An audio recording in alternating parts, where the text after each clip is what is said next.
थोड्याशा घोषणा दे जरा, आपण थोडं सुस्तावल्यासारखं वाटतं. अंगणवाडी कर्मचाऱ्यांना दरमहा पेन्शन मिळालीच पाहिजे. अंगणवाडी कर्मचाऱ्यांना दरमहा पेन्शन मिळालीच पाहिजे. सर्वोच्च न्यायालयाच्या ग्रॅज्युटीच्या निर्णयाची अंमलबजावणी झालीच पाहिजे. सर्वोच्च न्यायालयाच्या ग्रॅज्युटीच्या निर्णयाची अंमलबजावणी झालीच पाहिजे. अरे कोण म्हणतंय देणार नाही? घेतल्याशिवाय राहणार नाही. अरे कोण म्हणतंय देणार नाही? महाराष्ट्र राज्य अंगणवाडी कृती समितीचा महाराष्ट्र राज्य अंगणवाडी कृती समितीचा अरे मागणी आमच्या हक्काच्या अरे मागणी आमच्या हक्काच्या. भगिनींनो,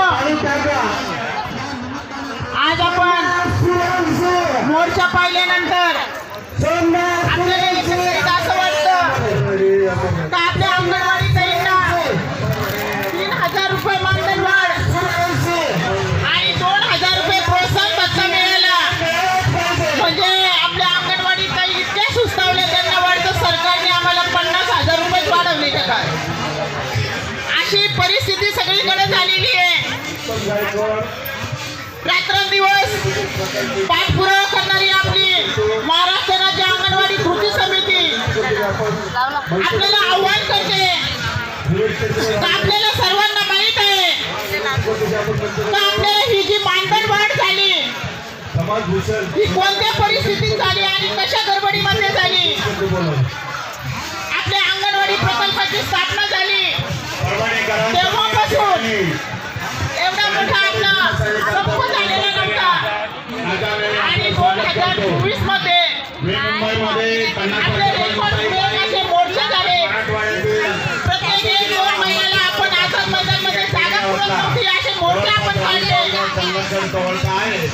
आणि एवढा मोठा संप झाला. त्यानंतर आपल्याला स्थगित करावं लागलं आणि सरकारने काही गडबडीमध्ये आपल्या तोंडाला पानं पुसली. आपल्याला आश्वासन दिलं होतं आम्ही तुम्हाला राऊंड फिगर 15,000 रुपये मानधन वाढ देऊ. त्यावेळेस शासन निर्णय काढायचा, वाढ डिक्लेअर करायची, त्याच्यामध्ये मेट घातली, खुटा घातला तर 3,000 रुपये आपल्याला मानधन वाढ दिली आणि 2,000 रुपये प्रोत्साहन भत्ता दिला.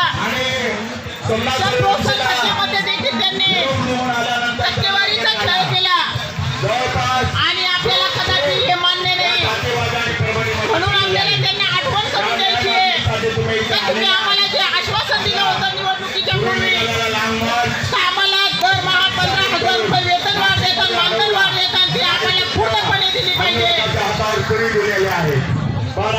आपण बघतो आपल्या अंगणवाडी ताई आपल्या जुन्या अंगणवाडी ताई आहे त्यांनी 150 रुपयापासून आतापर्यंत राबले, आपली सेवा दिली, कष्ट केले आणि आपण पेन्शनसाठी भांडत राहतो.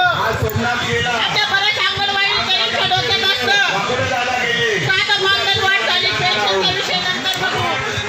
मी नेहमी सांगत असते का मानधन वाढीपेक्षा महत्वाचा आपल्यासाठी पेन्शनचा विषय. कारण आपले ज्या अंगणवाडी तरी रिटायर झाले आपण त्यांच्या घरी एखाद वेळ भेट देऊन पहा. शेतामध्ये सुद्धा त्यांना आता काम होत नाही अशी अवस्था आहे. म्हणून आपली कृती समिती नेहमी लक्षात राहते आता आपल्या अंगणवाडी ताईंना दरमहा पेन्शन मिळाली पाहिजे. हा प्रश्न आपल्यासाठी खूप महत्वाचा आहे. आताच माझ्या अगोदर एक ताई बोलल्या ज्यावेळेस आपण रिटायर होऊ, घरी जाऊ तर आपल्याला आपल्या मुलांसमोर, सुनांसमोर, कोणासमोर गोळ्या औषधांसाठी, खाण्यापिण्यासाठी हात पसरवायची गरज नाही पडली पाहिजे. सन्मानाने जगता आलं पाहिजे. जसं आपण तरुणपणामध्ये सन्मानाने जगतो तसं आपलं म्हातारपण देखील सन्मानाने गेलं पाहिजे. म्हणून आपला ही मागणी पेंडिंग आहे आणि हिची आठवण करून देण्यासाठी आज आपल्याला आझाद मैदानावर जमावं लागलं. सर्वोच्च न्यायालयाने आपल्याला कामगार म्हणून संबोधलं आहे पण सरकार आपल्याला कामगार म्हणायला तयार नाही. वेळोवेळी आपण हीच मागणी करतो का आम्हाला कामगार म्हणून संबोधा, आम्हाला कामगार संस्थेमध्ये घ्या. ही मागणी आपली आश्वासन दिलं परंतु पेंडिंग आहे. त्याचप्रमाणे आपली ग्रॅज्युटीचा जो निर्णय आहे सर्वोच्च न्यायालयाचा निकाल होऊन गेली 4-5 वर्ष वर्ष होत आले पण सरकार अजूनही त्याची अंमलबजावणी करीत नाही. बऱ्याच अंगणवाडी सेविका रिटायर झाल्यानंतर या जगात देखील राहिल्या नाही. म्हणजे अशी अवस्था आहे. म्हणून आपण नेहमी सांगत राहतो आपलं जे हक्काचं आहे जे कोर्टाने आपल्याला दिलेलं आहे ते आपल्याला आपल्या हक्काचं आम्हाला मिळालं पाहिजे. आपण सरकारला काही अतिरिक्त मागत नाही.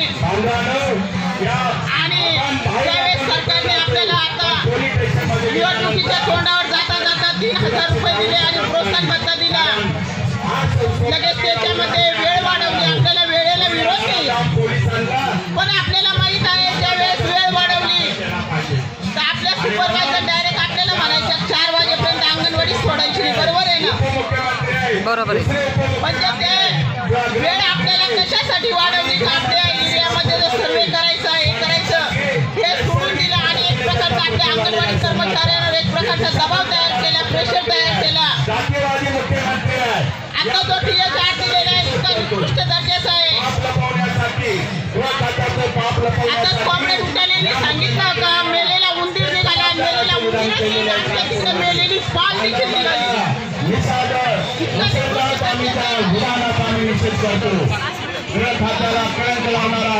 कॉम्रेड म्हणतात सांगली जिल्ह्यात सापाचं पिल्लू निघालं. म्हणजे इतका निकृष्ट दर्जाचा आहार आता दिला जातो तर याच्यामुळे अंगणवाडीचा पट वाढण्याऐवजी तो दिवसेंदिवस हाताळत जाईल. आणि सुपरवायझर मॅडम आम्हाला सांगतात का तुम्हाला मानधन कशाचं आहे. आम्हाला सडलेलं पडलेलं देण्याचं मानधन नाही आहे. लाभ द्यायचंही हक्काचं आहे आणि आमचंही ते कर्तव्य आहे की सरकारने आम्हाला निकृष्ट दर्जाचं मिळण्यासाठी आपल्या क्वालिटीचं खाण्यायोग्य दिलं पाहिजे. ही देखील आपली मागणी आहे.